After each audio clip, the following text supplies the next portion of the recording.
రాజన్న సిరిసిల్ల జిల్లా వేములవాడ మున్సిపల్ 4వ వార్డు అభ్యర్థిగా నామినేషన్ దాఖలు చేసిన తోటరాజు కనిపించడం లేదని కుటుంబ సభ్యులు పోలీసులకు ఫిర్యాదు చేసిన సంఘటన జిల్లాలో కలకలం రేపింది. అధికార పార్టీకి చెందిన ఇద్దరు ఆశావహులు 4వ వార్డు నుంచి నామినేషన్ దాఖలు చేశారు.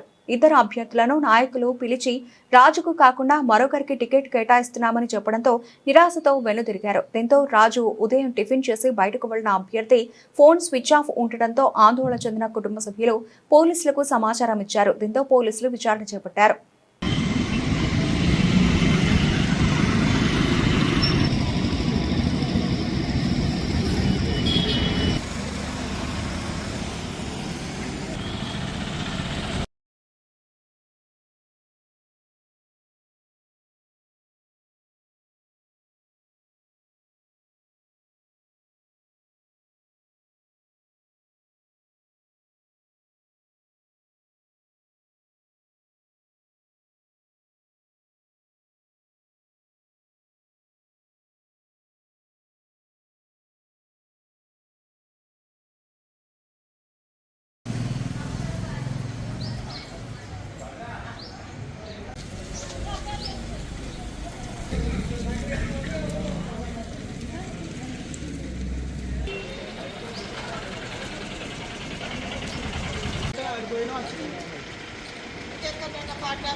ఎప్పటికో జనరల్గా ప్రచారానికి వెళ్ళి కావచ్చు.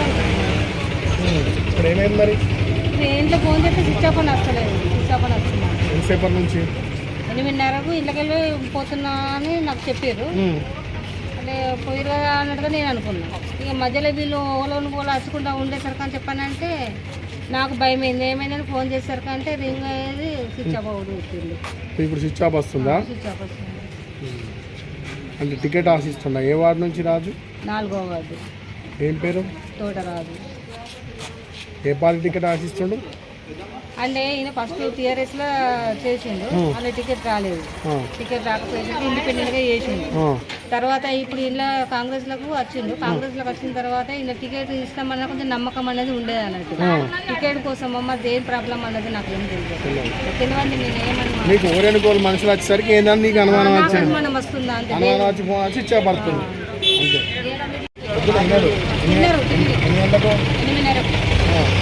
8:30కు తిన్నడు పేరు.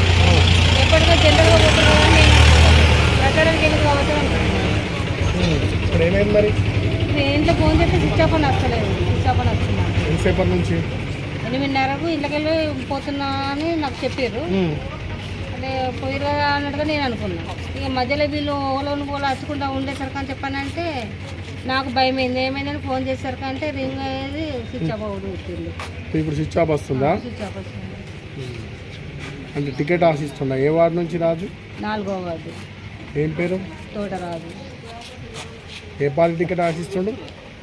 అంటే ఈయన ఫస్ట్ టీఆర్ఎస్లో చేసిండు. అలా టికెట్ రాలేదు. టికెట్ రాకపోయేసరికి ఇండిపెండెంట్గా చేసిండు. తర్వాత ఇప్పుడు ఇలా కాంగ్రెస్లకు వచ్చిండు. కాంగ్రెస్లోకి వచ్చిన తర్వాత ఇలా టికెట్ ఇస్తామన్నా కొంచెం నమ్మకం అనేది ఉండేది అన్నట్టు. టికెట్ కోసం అమ్మ దేని ప్రాబ్లం అన్నది నాకు ఏం తెలియదు. నేను ఏమన్నా నీకు ఓరేనుకోలు మనుషులు వచ్చేసరికి ఏందని నీకు అనుమానం వచ్చింది? అనుమానం వస్తుందా అంటే అనుమానం వచ్చి ఫోన్ వచ్చి ఇచ్చేపడుతుంది అంతే.